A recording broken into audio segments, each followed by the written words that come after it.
Hey, what's up, everybody? It's another episode of Film Freaks with a Z, the podcast all about movies with a Z. We're coming at you with another episode. Thank you, everyone who's been listening and or watching on whatever platform you're listening and or watching on. Last episode was the fan vote, so thank you to everyone who voted in that. We will, of course, reveal the winner at the end of this episode. And if you do have more movies that you want to recommend, you can always send it to us by commenting on our latest YouTube video or by sending us an email at ff.filmfreaks@gmail.com. All right, I am Yemmy the Ferret, a.k.a. Yemmy. Who am I here with? Hey guys, it's me, Gritty Waffle. And hey. And Coco Gamer. How is everyone doing this fine Sunday afternoon? Doing pretty good. How about you? Yeah. Oh, not Doing good? too bad, not too bad. Get some work done, so that's good. It's a little chilly today, so... It's like 100 and something degrees here today. It's pretty hot like, here too. 96. It's like it's high cool 50s today. with the wind. Yeah, we had a heat wave for all last week, and now it's finally been like, can cool down, put away the fans, just let the wind blow through. Yeah, And then the heat wave will start. It'll start, yeah, as soon as I start to work It's supposed tomorrow. to come back. Yeah, Yep. it's supposed to come back. Well, speaking of heat waves, no, that's the Flash. Nah, never mind. That joke doesn't work. Failed. All right, Coco, you got a movie to recommend to us. What you got? Alright, today we'll be talking about The Dark Knight. It came out in 2008. The synopsis, yes, when the menace known as the Joker wreaks havoc and chaos on the people of Gotham, Batman must accept one of the greatest physiological and physical tests of his ability to fight injustice. We got a couple of kind of big actors.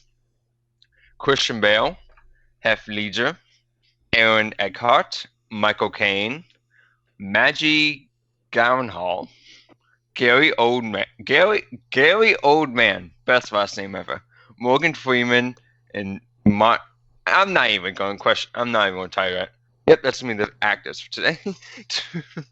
And we'll start off with just want to say, what do you guys think of the beginning scene? Because I thought that was really well filmed. Yeah, I actually enjoy it because, like, first time watching it, no, it's not my first time this time, but, like, originally watching it, you, like, had no idea, like, what was going on, and then, like, when they start, like, betraying each other, you're like, oh, shoot, unexpectedly, you just thought it would be, like, a normal bank heist, just like, oh, yeah, it's gonna go off without a hitch, and then you're like, it's the Joker. Yeah, immediately talking about the Joker. So that was a pretty fast repetition on who's going to be the main villain in this thing. Yeah, I think it's the perfect opening for this movie because it also, like, this heist is like a perfectly planned heist too. Like, yes. Although I do find it weird that not until the last few henchmen they're like, oh shit, we're all killing each other. But I think that it's a really well formed plan for a heist. And yeah, it's one of those. It's like a classic opening to a movie. It's really good and it really sets the stage well. So, And it's like sorry. My biggest problems with it. I did have some problems with the opening scene. Overall, I did like it. I enjoyed the opening scene. But yeah, like once they start talking, like, oh yeah, I had to finish that guy. I was like, that's what they told me. Immediately, you would stop and go, oh, maybe we shouldn't kill each other and let's. Start planning. Whatever, they're evil. But then the buses at the end, that's where it bugs me. It's just like, nobody's like going to be like, hey, this bus just came out of a bank. And there's a line of buses now. It doesn't make sense. well, I have to say that we see Joker at the end. He did look at his watch for like half a second. So I'm guessing that was originally when the bus was timed to go in, and they planned out the bus rejoining the school bus line, so it makes it harder for detective security cameras to get in. Well, they did. They definitely did do that. It's just I don't know. Maybe it's a big city thing. That like Yeah. you just see lines of school buses like that. Yeah, it's a real rare occurrence, but I guess it makes sense since it's a huge city, at least. I guess. Yeah. Oh, they could have just tipped off the school system or something, and just have that occur at the same time. Well, you could have had Yes. someone embedded in the school Mhm. and have like their buses here, and they have to like leave some room for the Joker to drift in there. Yeah. And kill the bus driver. Yeah. Well, the bus driver was part of the heist, so So now I killed the bus driver. It's like, what? What bus driver? Bang. Yeah, funny how that works. But I think it's like a really good reveal for Heath Ledger as the Joker. Yes, it's it a really really it's like is. when you first watch it, it's like a startling thing because like we're used to seeing like Jack Nicholson and hearing the voice of Mark Hamill, and then when you actually see like a more realistic version of him, Yes. it's pretty crazy to see. A little further into the movie, like I could say a lot of things about the stuff in the movie, but say like when he was like Joker was going off, starting to kill random acts of people. I like that. I'm gonna say this a lot about Heath Ledger's Joker because it's basically how the this movie went really well.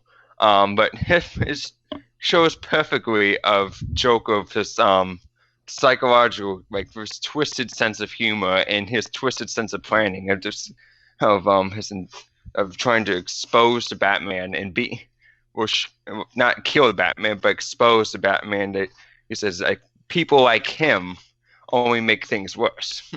With Batman and Joker because they know that he would just fight. Yeah, everyone So- says that he's insane, but I think he's one of the most sane villains that is around. yeah. I mean, I of course I'm always up to date on the latest comics and stuff like that, and even in like these newer comics, he still has that sanity of being able to formulate these plans that are really really involved, and of course. A lot of things have to go off without a hitch, obviously, which is why some parts of the movie are a little bit unbelievable. But it's he's definitely more sane than people believe, and I think he leads people on like that just so they underestimate him. Yeah, exactly. Yeah. You I know, think he it is- says. Sorry. Go ahead. No, sorry. I think it's funny though that like if you look at the next movie, the Joker actually brought about like 6 years of peace. Yeah, pretty much. Yeah. It was like the part of the scene where Joker was like, "Do I look like a man with a plan?" I'm like, Yes, "Yeah, yes, you do. like, Yes, you do. Yes, you, yes, you do." Like, You clearly have several That part kinda plans and confused backup me. plans and just and they the whole all went like. off without a hitch. Well, I mean, just the thing that like he was like, "Oh, I'm going to kill the Batman, or the Batman's going to kill me. But if they don't kill me and somehow put me in jail, I've got a plan for that too. It's convoluted and doesn't make sense, but it worked." He's had some most maniacal planning, and because he's so because he's Joker. It's like the best way to describe it. He's Joker. He's always got a plan for his backup plans. Yeah, and he does. I wish they would have added. I mean, I might be jumping the gun here, but with the guy with the scene, how he got the phone in him, like, how did that happen? Like, Exactly. How did it That's work? the convoluted part of his plan. Yeah. I don't get like anything, like how he did it, how the phone still works. I mean, Or said boss Weird. might said it would take away the pain and from inside. So I guess they injected to them before. If I had some people inject the phone into him to like rig it to be a bomb, so that he Yeah. could escape there, and just have this insane person, kind of like not really insane, but just I don't know. He had schizophrenia for sure. Yeah, Yeah. schizophrenia. The poor guy had schizophrenia. Joker preyed on people with 100%. schizophrenia. I was hard to say. He has two stories of how he got his scars. I'm not sure what. I'm not like sure. None Like, of them are The true. first one unbelievable. The second one is actually true. So I'm not sure. I don't think any of them are true. I Neither think of them are. Yeah. Yeah, he just makes up a story each time he wants to tell how he got them scars. I Well, think Still one of my only favorite way- lines. The only way he got his scars is from eating those frozen popsicles with the plastic around them. Yeah. The Otter Pops. Yeah, Jesus. there you go. Those things cut the sides of your mouth for sure. Yeah, they really did. Yeah, I think not telling a true story of how he got his scars is way better of a character development than him Yes. actually telling how he got the scars. Because I mean the thing about the Joker is like even nowadays we don't know his true name. We don't know how many Jokers there are in the universe at one point. And it's one of those things. It's like he's always a man of such mystery. Because we don't know who exactly he is, where he's from, etc., etc. We just know that he's the Joker.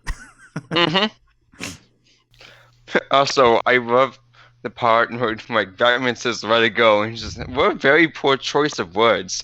Because exactly, it's like, why would you say "let it go" when he has an over and hose over a window? Yeah, phrasing. You're freezing. It was just awful. Yeah. He was like, what a very poor choice of words. And he did what you said. He let it go. Yeah. Like, I don't want to go straight to the end, but if you guys want to, it could. No. I think that a lot of people like this portrayal of Joker, and they say this is the best one. And although I'm inclined to believe that, or to say that this is one of the best ones, I think that I like the portrayal from Jack Nicklaus better because it was more fitting for the comic books. But this portrayal by Heath Ledger is more grounded in reality, and I think that's what makes The Dark Knight, at least the first two movies, a lot more believable, is because they are set in reality. They aren't set in some like fantastical Justice League type universe where there's multiple universes, realities, etc. Yeah, multiverse. So I think that really helped these movies age well because it's more realistic. Age well and also separate themselves from the other Marvel, DC properties that are out there right now, or when this movie did come out. So I really like that aspect of it, and I think it's one of the better parts of. I guess the trilogy as a whole is really grounded in reality. Well, I guess the third one, there's a few things that happen that you wouldn't believe in real life. But the first two movies are really well done in that sense. But I think that this version of the Joker is the best for this movie and this serious type of role. I mean, you can look at other more serious Jokers like the Jared Leto one or whoever else, and they kind of fail in comparison to this one. But like I said, in terms of like how close an actor is to the portrayal in the comic books, I think Jack Nicholson takes the cake there. I don't know if you guys agree. I do with that. I don't read the comics or anything for Batman, so the most exposure I have, would be the animated series with Mark Hamill, which I think is pretty good. Yeah, so. I mean, Mark Hamill's version is as close to the comics as you can get because it's animated and because he puts on a show every single time. Yeah. So my biggest problem is, the show is trying to be grounded in reality, and this one isn't as bad as the third one at doing this. The third, the screenwriters don't understand how certain things work in real life, and they just made shit up, and it's clear. Oh, yes. Especially in the third one, they have no understanding of how money works, and they're just like, Bruce is broke. It's it doesn't really work that way. But this one, the justice system is where they kind of screwed up. Because this whole time they're like, we can't let Harvey Dent be, show that he's, or that he has any a flaw or whatever. Otherwise, his case goes out the window. It's like that's not how that works. Right. Especially after he has a post-traumatic stress disorder. He heard his fiance blow up and he got half his face ripped, burned off. I'm sorry, anything he does after that point does not affect his previous stuff in court. The whole time, we can't let Harvey Dent's legacy go. It's Well, also I think they more heavily state it in the third one. Like if Harvey Dent comes out and he's it's revealed to the world that he's Two-Face and he's killing people, that doesn't automatically let every single person he put in jail get released. And Yes, that makes no sense. I think that was a big thing with the third one, which I actually just recently watched myself. And I was just like, that doesn't make any sense that they would just the Harvey Dent initiative would just be shut down. Because he's Two-Face. Like what? It doesn't matter. Yeah. Back then, he wasn't Two-Face when he did this. Exactly, and that was the one thing that kept bugging me last night. I was watching this. I was just like, who the cares? It doesn't matter if Harvey suddenly killed somebody. Yeah, he's clearly gone through some traumatic stuff, and he's a different person now. But guess what? That doesn't change who he was when he made those laws. Yes, right. Exactly. So that was one thing that bugged me. I guess I'm going to kind of skip to the end here. The other thing that bugged me, when Batman's like, "I'll take it." It's like, why Batman? We have a psycho killer who's been on the loose for months. We can blame everything on him. We don't need to blame it on you, Batman. Right. Batman did nothing wrong, really. He's just been trying to stop the thing from stop Joker for months, and Joker's like, yeah, some of it's your fault. It's like, what? Yeah. So those are the two biggest things that bugged me. Was the Harvey Dent we can't show that he had flaws, otherwise everything he's done in court is it's gone. It's like, no, that's not how it works. And then just the Batman's like, I'll take this thing. It's like, why? We have a group of people who could take this fall. Who are already bad people, and have killed lots of people. Well, whatever. Yeah, sure, Batman. Sure. I think the writers kind of wrote themselves into a pit with that ending. Mm-hmm. Oh yes. Because even though I guess I would I can suspend disbelief that Batman take the fall for whatever. Yeah. He beat up a bunch of policemen before that. Obviously, that looks bad on him, and blah blah blah. Mm-hmm. But I think they really wrote themselves into a hole because when you get to the third movie, it's like instead of having like events take place directly after that and like seeing the police chase him and blah blah blah blah blah, we have 8 years in between this movie and the next movie, and it just doesn't make any sense in terms of the narrative. So I really do think like even though the end of the movie, I was fine with the end of the movie. I do think that I did want to see more Harvey Dent, like Two-Face Harvey Dent in the movie than what there was. I agree. So I was really hoping they would let him live until the next movie, as Two-Face. I remember thinking that in theaters. It's like, let's save Harvey for the next movie and, just kill off the Joker or put him away, whatever. But, their plan is like, oh, we'll have the Joker back for the third movie. And then people played in there something like, oh, well... Yeah. We don't have Two-Face either, so Bane. We'll do Bane. Bane was not done well. I think Bane was fine as the villain in that movie until the end when when everything was revealed. But I think they relied way too heavily on Batman Begins for the third movie. Mm-hmm. They went back to a bunch of like the League of Shadows and stuff like that, and they tried to shoehorn that in instead of going off of what the Dark Knight was. And I think that's what hurt the movie the most in the end. Yes, I agree. But because I'm sorry to go a little further, but like the first thing for Batman Begins, obvious like that movie should just have been like the single mark for the League of Shadows because it was done kind of well because it would make sense that I guess. After, when he's looking after his parents get shot, he's going to be looking and he's going to try to find the person who was responsible for this and brings him to justice by going into the criminal stuff and becoming a League of Shadows. Well, that's not exactly. He went to go get training from the League of Shadows so that he could war on criminals, which was his vow when his parents were shot. That's true. He didn't know that the League of Shadows was going to, at least in this rendition of the story, he didn't know that the League of Shadows was going to, burn Gotham to the ground, which is why he burned the League of Shadows to the ground. Makes sense. But really, the League of Shadows line should have been done right there. Maybe have Ra's al Ghul come back in the third movie, but the way that they brought him back in the third movie was dumb. They really should have just had him come back with a Lazarus pit and have Liam Neeson be like one of the main focal points. But instead, it's like, I'm an apparition and I'm here to tell you the entire story. But we're talking too much about the other movies. Yeah, I was about to say, guys, can we go back into the... It's a trilogy, so we're going to be talking... It is, yeah, you're right. It is a trilogy, and they're all very closely related.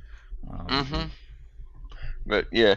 What do you guys think of Batman Dark Knight's suit in this? I thought it was really great CGI on it. I don't think it was CGI. Yeah, it's an actual physical suit. Oh, it's an actual suit? Yeah. Yeah.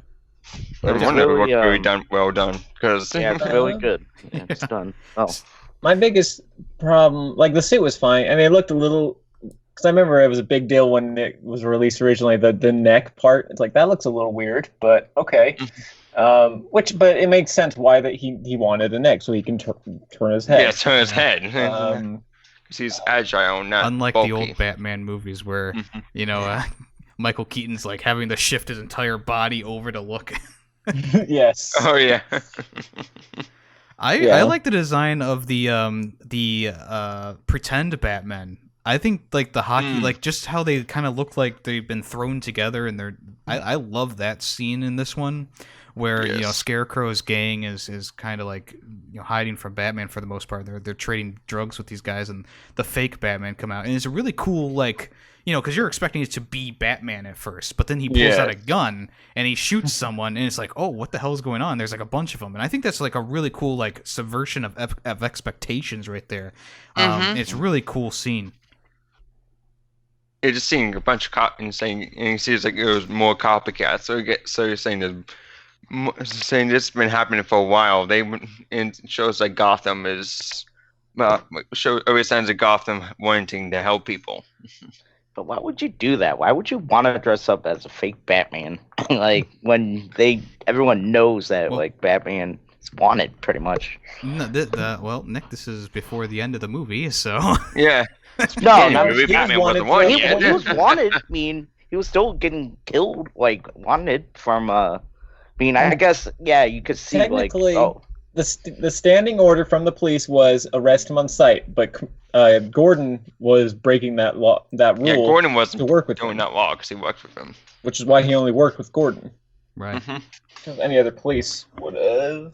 Well, let's try to arrest him. Fail. Yeah, going back to Nick's point, it's because Batman inspired regular people to rise up and help fight this war on crime. They want to protect their city.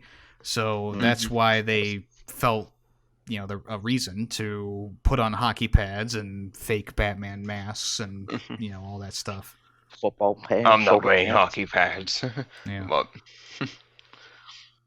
Do you guys feel like too much related to what's going on in the world now? Like, did anyone else get that resemblance? Like, oh my god, no riots, like the scene with while Joker was in the hospital with the mask on. I was like, oh my god, I was like, it's crazy. It's crazy. Like it's just going to start happening soon. I kind of felt that more with the third movie, with how the city is locked down and there's tons of people in the rioting. You could also kind of relate to the first one as well, I guess, with everyone going crazy from the Scarecrow gas. But I think the third one is the I don't know if I would say it's the most closely related, but I think it's pretty Yeah, I agree. So I want to talk about a scene that, there's a few scenes. I had several problems with a lot of scenes where it's just like, that's dumb. So I'm going to start with when we're first introduced to Harvey Dent in the courtroom, and the thug tries to shoot him. And he's just like, oh, this should have been American. It's like, why wasn't it American? You are in America. Why didn't they use an American gun to try to kill you?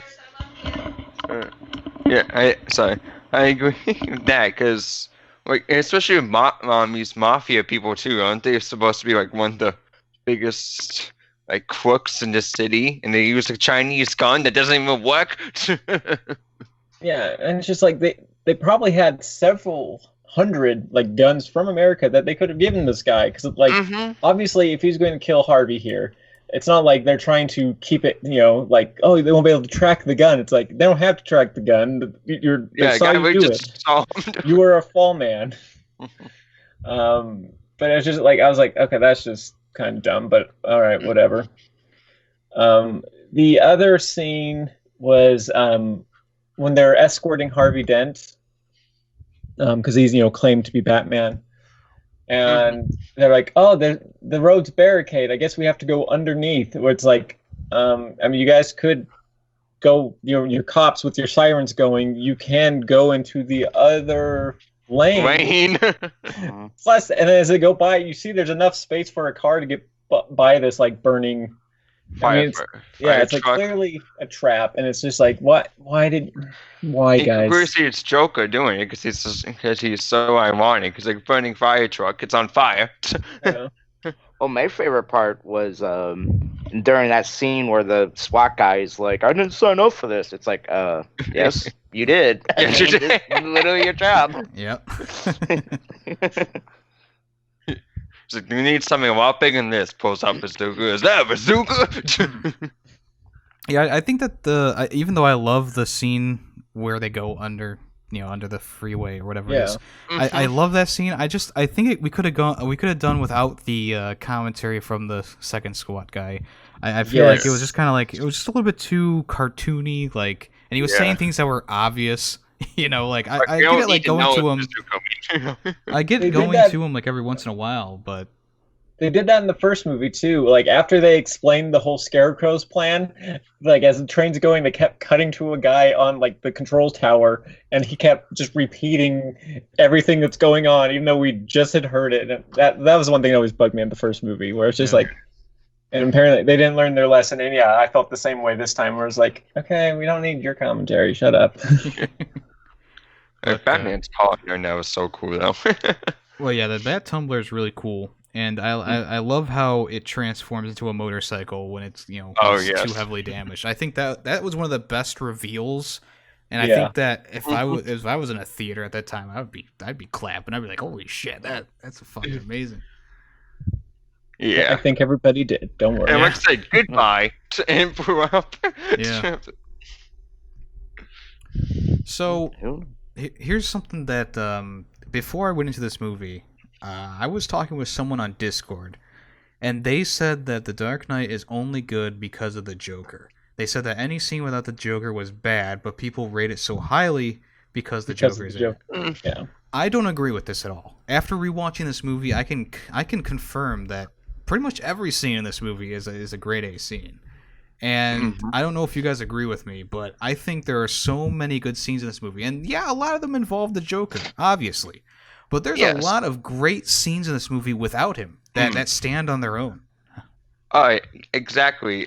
Also, like, since I had to point it out, when Harvey turned to Two-Face, yeah, like, especially that scene. That's what I really loved. The CGI in this movie was incredible. Was amazing.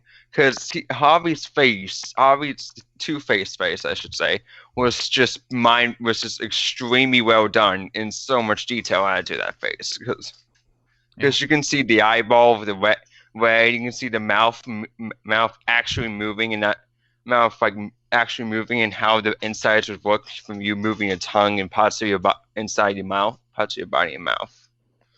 Yeah, I mean, that's what happens when they have enough time to perfect the CGI in a movie. That's for sure. Yeah. But back to Yemmy's point, I don't fully agree. Well, then I'm gonna have to kick you off the podcast. Yeah, that's fine. No, I think there are definitely a lot of good scenes without the Joker in. I don't think they were all good. And there's some with the Joker that, like, I remember really liking. When I originally watched this, that I was going, oh, this doesn't hold up. This isn't good. I never. Felt that's tough to say. Because Joker is the main point of this movie. So it's like, if the scenes weren't that good with them, then guy would be like that, saying the opposite. Be like, oh well, the Batman sucks because.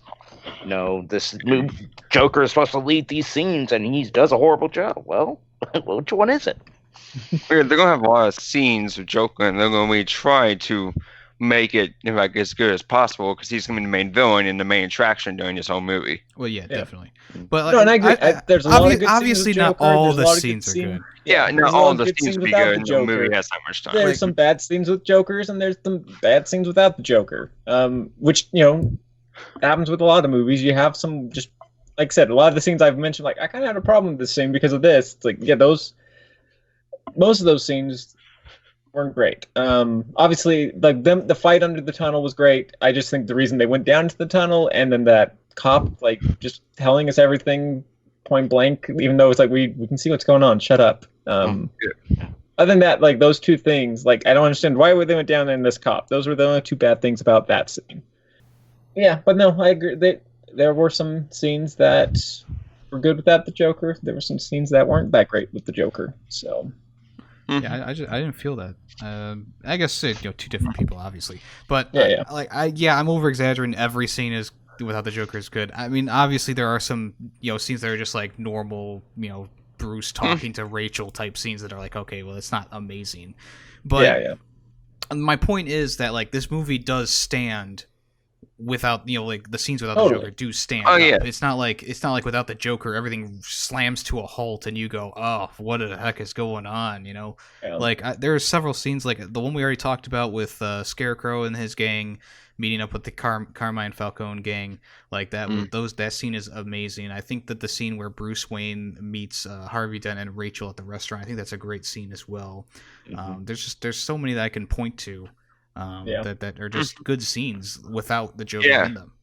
Yeah, so I think we talked about this a little bit like after last week, like, but it wasn't recorded. How like my original thoughts were like once they caught the Joker, and I still kind of feel that way that they should have saved Two-Face for the other movie.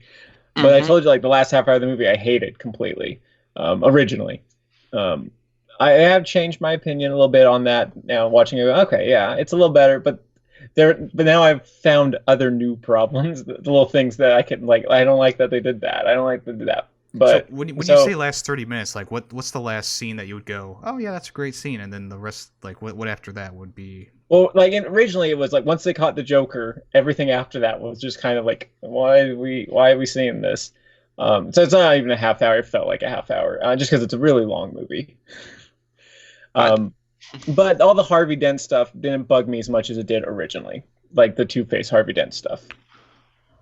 I thought the boat scene, like where they blow each other up, I thought that was a little kind of like because I thought like at least like even not like only two people who was like, oh, I'll do it. No one else actually thought of doing it. It was like, why are you guys not staying up if you're all so high on because they don't really want to kill anybody. That's the point. Yeah, the deaths of thousands of people on your hands. Yeah, and some of them are innocent. It's not all, it's not all just, oh, those people went to prisons. I know there's the guards on there, the crew of the boat, the ferry. And so at the beginning, none of them even tried to reach over to control, even though they're all very determined to kill the boat. And that's the point, is they're like, well, we should do this, but then when it comes down to they have to do it, it's not like, well, no. And the one guy, finally was like, no, fine, I'll do it. And then he couldn't, just because everyone realized, I don't really want to kill thousands of people. Yeah. I don't want that on my conscience. Right. It was a good thing. Unlikely though. I'm just saying. Like I'm saying, could happen, but it's a little. And that was the point, and that's the downfall of the Joker. Is he thought everybody would be like him and just kill, and they wouldn't. So. And they were lucky that it was a little key to turn it on, because when the one prisoner guy threw it out the window, it hit the window and then it bounced out. Like if it was just a button, that ship could have blown up. Yeah, it could have. Yeah. Then it would have been the ship's fault. Yeah. But it wasn't me. I ain't touch your ass. Yeah, I do love the tension building up too, because you go, oh, this big convict is gonna wrestle it out of this guy's hands and pull the switch, but it's a nice little subversion of expectations. I'll use that line again when he throws it out the window. Yeah. And I think it all. I obviously it's not like it's not impossible that it would happen, but it's very unlikely that one of those ships wouldn't have blown up in the real world, but I'm fine with the way that it ended. I know you guys just love to kill thousands of people, okay? But I'm fine with the way that it happened. I'm not degrading the movie for that ending, though. Yeah, no, that was one of my favorite scenes, probably. Just sequence of scenes. Yeah, that tension was amazingly done. It was a good build up. I mean, it represented what the Joker stood for and was trying to make everybody like him, and then that society can be better than that. We live in a society that can be better. I did have an issue with the scene with the SWAT team, though, because I don't know. I felt like Batman was just like doing a backhand to like the SWAT guy's helmet, and the guy's like on the ground. I'm like, what? Like all he's doing is just backhanding him. He has a helmet on. Well, and no matter how much you're gonna bash the choreography, The Dark Knight Rises has 10 times worse. So I'll take what I can get. I don't mind. Yeah. I just think it is weird that Batman's like, give me 2 minutes, and then they didn't even like take a walkie-talkie or something to be like, hey, let me communicate with you guys so I can see what I see. And that's all it would have taken is like, hey, the hostages are the guys with the clowns. Yeah, I was expecting him to get like a radio or something, because you could find Batman would have just radios. That's what I expected, but it's like, no, he doesn't have it. It's like, I'm pretty sure he just tell him? Jim Gordon's phone before in the movie too. Oh yes, he did. I'm like, come on, Batman, you have all these resources to use them. Talk to people, and I think that was part of the setup. It's like, oh, well, now it's kind of believable that maybe he turned evil or whatever. But it's like, again, they didn't need to do any of that. Well, I think they wanted to flex on his little infrared thing he got with Morgan Freeman. Sonar. So I think that's why the whole reason they had to fill that in. It was like, we gotta include it. Well, I mean, it's a cool thing to include. Yeah, it was cool. It's not worthless. It was a cool. No, it was not worthless. No. Yeah, I mean, I feel like this movie was already too long, and there's little things like that I think they could have just cut out, and it still would have been good or even better. But like I remember there's a lot of times I kind of look down like, how long have I been watching this already? It feels like already 2 hours, and it's only been an hour. So did the movie drag for you? A little bit, yeah. A little bit? Oh. Yeah, I mean, I was invested in the entire thing, so I didn't even notice the runtime until like the very, very end when like the Two-Face stuff was happening. But even then, I was still invested in the story. For me, it started to, like the first hour is actually the part that was kind of dragging the most. But some of the Joker stuff's interesting, but then there was just too much, I think, of trying to show who Harvey Dent was, where like there have been quicker and easier ways to do it, I guess. I don't know. I just love like him upgrading his suits and stuff, because it's such a cool sequence him doing like you can see like in they show like with the first battle him being kind of slow, like he's trying to break into the thing, but he really can't really, because his suit is too heavy for him to pull down, and barely cut that band. Mm-hmm. So he couldn't jump off it in time to not hit the wall. So it's like, I kind of need to move more if I'm going to stop these rooms. Yeah, and that's why I love, like, it's kind of like how when you go from Arkham Asylum to Arkham City, you get those new upgrades. It's a gradual evolution of the character, and Batman Begins to The Dark Knight. It's a gradual evolution of the gear that he uses. He's constantly getting something new or something cooler or upgrading something, and that's what makes this, I mean, at least the two movies in the trilogy, fantastic, is because it keeps the continuity. Yeah. Keeps them looking fresh. I will agree. I mean, Dark, or whatever the third one's called, Rises. Dark Knight Rises. It's definitely the worst of the three. I mean, by far. I mean, Batman. We'll talk about our ratings in a minute. And if you guys want to, and I watched the whole trilogy, so I'll rate all three of the movies. But I mean, there's a stark difference between the quality of like Batman Begins to Batman Dark Knight Rises. There's even though Batman Begins was a great opening movie and is a great way to set up the Dark Knight universe, it still has its problems. But Dark Knight Rises, like, I rewatched that and I'm like, holy crap! Like, it's just so many problems. It just layers on top of each other. It's so crazy. Yeah, so bad. So, I guess one last question for you guys, real quick. If the Joker was in Dark Knight Rises, how do you think that story would have gone? Ooh, that's a tough one. I think it would have been similar. Instead of just Ra's al Ghul, it just would have been the Joker, maybe, or would Joker replace Bane? Well, I was thinking that Joker would replace Bane in Yeah, the story. probably. And I think they would still have Talia al Ghul in it, but it would be just a little bit different. And maybe they would have Bane come in, as like a third villain, or maybe a second villain, because Talia al Ghul didn't reveal herself to be a villain until the very end. But Yeah. I think that Bane definitely would have still been in the movie, and I think that the League of Shadows still would have been a part of it, but I think that the Joker aspect of it would have changed the story so much that the League of Shadows stuff would have been behind that. Joker would be working like maybe... Well, I don't know if he'd actually work with the League of Shadows, but I think the League of Shadows or he would use the League of Shadows in order to, further his agenda. Yeah, it makes sense. Or you'd use Bane or something like that. Who knows? Who knows? Yeah, It who could. knows? It probably would have been better if Joker would be able to make appearance, make Dark Knight Rises. Well, I think that they were expecting Joker to be the lead villain of the third movie again. They had. I think they. I'm pretty sure they had the script all written out for it, and then when he unfortunately passed away, that's when they had to scrap everything, and they had to go, well, now we have less time to make a movie, and we don't have a script. Sure. Ledger died the same year Batman, Yes. The Dark Knight came out, Yep. right?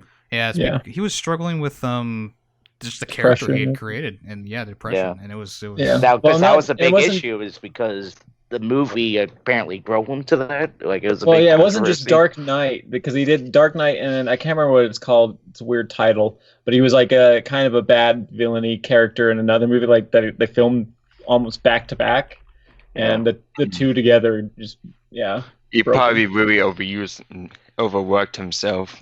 You're thinking of Brokeback Mountain. No, I'm not thinking of Brokeback Mountain. It's like Mr. Magoo's Wonder Emporium or something like that, but it's not that. But it's something like that. It had like Dustin Hoffman in it, I think, and Andrew Garfield. I have no idea when it Yeah. came out that Yeah, I year. don't remember that one at all. He was in a movie called Paws from 1997 Yeah. with a dog. Yeah, I Anyway. think if I remember right, he died before they finished the other movie, so it got delayed by like a year or two because they had to kind of do some reshoots and like write him out of the script. The same thing happened to the actor who played the Crow in not the Yeah, newest yeah. version, but The original. yeah. Um, And that was another one of those really excellent movies. but that's off topic. Let's Right. get back on topic. So I guess are we ready to give our final thoughts? Yes, I am. Yeah, Yeah. I am. All right, Coco, Yeah. lead us off. All right. First, I wait on Batman Begins because I watched that movie too. I thought the movie was kind well done. I thought the movie was well done. I liked the CGI elements when they did the fear of like when he had blue eyes and how they did that scene was actually perfectly executed, I think. But it still has problems. Like some scenes kind of dragged on a little, and some scenes like a little unbelievable. And that's so I'll give that movie I'll say a 4.5 out of 5. And for Dark Knight, I really enjoyed this movie. For 2 hours and 10 minutes, I really enjoyed the movie. The boats on that was a little off, but I little but the ending doesn't really deserve the lower count for that movie. So I'll give it a 5 out of 5. All right. I'll go next. For Batman Begins, I did find Batman Begins a little lengthy, like Coco said, but I love Scarecrow and the gas and all that, so I did enjoy it. It kept me intrigued a little bit. I give it a 4 out of 5, and I'll give The Dark Knight a 4.5 out of 5. You want to go, Yemmy, since you're going to do more than just The Dark Knight? You go ahead. I'm only doing The Dark Knight. I didn't watch any of the others. Yeah, you go ahead. I have a lot to say. All right. That's fair. All right. So for The Dark Knight, for me, like I said, it dragged a little bit. There was a lot of scenes in it that was nitpicky. I mean, they're kind of nitpicky, but it's just like that doesn't make sense. That doesn't make sense. Why would that happen? Overall, like cinematography wise, great. Soundtrack, amazing. Acting was pretty good. Besides a few minor extras kind of actors like that cop and the ballet dancer. But overall, I enjoyed it. But I'd give it a 3 out of 5. All right, so I, of course, watched the entire trilogy over the past 2 weeks, and Batman Begins was a perfect place to begin this new Batman series. I mean, it's coming off of one of the worst Batman movies ever, which is Batman and Robin, starring Arnold Schwarzenegger. And this was Batman Begins was a great way to start this new series, and it really captured the essence of what the Batman comics are. They're darker. Batman obviously is a darker character, and there's not like funny, goofy moments. There's no ice puns. There's no weird things in it. It feels like a modern Batman story, and I think it's a really good movie. Obviously, there's a lot of great stuff with it. Scarecrow is one of my favorite villains of all time, and they did a really great job with him. A little bit underused, obviously, and I felt like the ending of the movie was a little bit too chaotic for what it was. So Batman Begins, I'd give a 4 out of 5. Dark Knight is a cinematic masterpiece. I mean, it's a superhero movie that is grounded in reality, so it's more believable than any other superhero movie that I've watched. I mean, just look at Man of Steel and all that stuff that came out after these movies. The Dark Knight, the Joker performance, obviously great. I mean, everyone did a great job in this movie, even like some of the minor characters. Obviously, there's a few things you can nitpick, like this. I don't like the SWAT guy giving the play-by-plays in the underground sequence. But for the most part, I think that each scene in this movie really stands up to the test of time. I mean, even like Heath Ledger doing like off-the-cuff things, like when the hospital didn't immediately start blowing up, that whole part was him, just kind of going off the cuff and being like, what the heck's happening with this detonator? And then it finally did the whole explosion. And that was just like such a testament to how good of an actor he was. And other than that, the Batman, his voice, I felt like I had a harder time understanding him in this movie than in Batman Begins. But like I said, it's a nitpick. I obviously can understand what he's saying for the most part. The CGI in Two-Face is amazing. I think that all the scenes, like I said, hold up. One's with Joker and without Joker. And one last thing that I want to nitpick is Alfred should have given that letter to Bruce Wayne, because that shit sucks in the next movie, which I'll talk about right now. So all in all, I'd give Dark Knight 5 out of 5. And then Dark Knight Rises, a cinematic failure, how not to end your trilogy. Obviously, they had less time to work on this one. They had to rewrite the script a bunch, and you can tell. I didn't like the acting from Catwoman or Talia al Ghul, and I think that really Bruce Wayne and Morgan Freeman were just kind of phoning it in with this movie. Bane was great until the end. I feel like Bane, it was such a strong acted character throughout most of it, and then all of a sudden at the end, it's like he just took a nosedive after he got punched in the face a few times. All in all, the movie's a bore fest. The new character added in, whatever his name was, Robin or whatever you want to call him, sucked. And I just overall, it left a bad feeling in my stomach. There are some minor good things about it, like I said, like Bane. The opening scene is pretty good too, and also in the new, like when this movie came out in theaters, Bane was much more muffled and you could barely understand him. At least with the DVD and Blu-ray versions, they amplified his voice and made it more clear to hear him, and I appreciate that because you all know the memes that happened out of this one. So Dark Knight Rises gets a 1.5 from me for that one as well.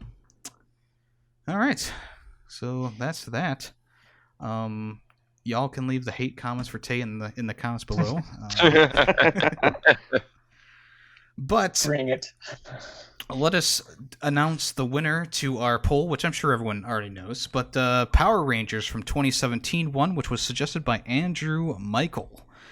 So what is Power Rangers? Saban's Power Rangers follows 5 ordinary teens who must become something extraordinary when they learn their small town of Angel Grove and the world is on the verge of being obliterated by an alien threat. Chosen by destiny, our heroes quickly discover they are not the only ones who can save the planet, but to do so, They will have to overcome their real-life issues, and before it's too late, band together as the Power Rangers. The cast includes, Darcy Montgomery, Naomi Scott, R.J. Seiler, Becky G, Ludi Lin, Bill Hader, Bryan Cranston, and Elizabeth Banks, to name a few. Where can you find it? Amazon, PlayStation, blah, blah, blah. Hulu. It's on Hulu right now, I believe. You can also rent it from anywhere that you need to rent it, and YouTube as well. And as you guys already know, Andrew Michael is going to be coming onto the podcast when we record that, so we'll be able to hear his thoughts on it and tell us why he decided to recommend it. So what do you guys think? I'm excited for her because growing up, I was into the Power Rangers. Not anymore, obviously, because I just think it's silly. But from what I've heard, is this movie is not the greatest. I enjoyed this movie. I've seen it before. It was fun. Like, it doesn't take itself too seriously, or maybe you're not supposed to take it too seriously. Maybe, I don't know. But I enjoyed it. I thought it was fun. Yeah, I'm going into this one with a blank slate. I don't know anything about Power Rangers except for the one Smosh video I watched years ago. You're not missing out much. Wow. Well, okay. No, you've probably pissed a few people off there. Oh, Andrew's not going to come on anymore. Andrew's a huge fan of Power Rangers. But yeah, we'll talk about that next episode in 2 weeks when we reconvene. We'll talk about that. If you don't want to be spoiled for Power Rangers from 2017, make sure you watch it before then. And if you want to join the conversation, make sure you do the same as well. And I think that's it. Keep rolling in the movie recommendations. Obviously, now that we're running into some more repeats, things will kind of have to be... Well, I'm going to be putting in the oldest ones first, obviously. So we'll be filtering the older ones through as they were requested. I think that's about it, huh? Mm-hmm. Sounds good to me. Mm-hmm. Well, I am Yemmy the Ferret, and I've been here with... Grady Waffle. Taymation. Coco Gamer. And we are Film Freakz with a Z. Thanks for listening. Goodbye. See ya. Bye. See ya.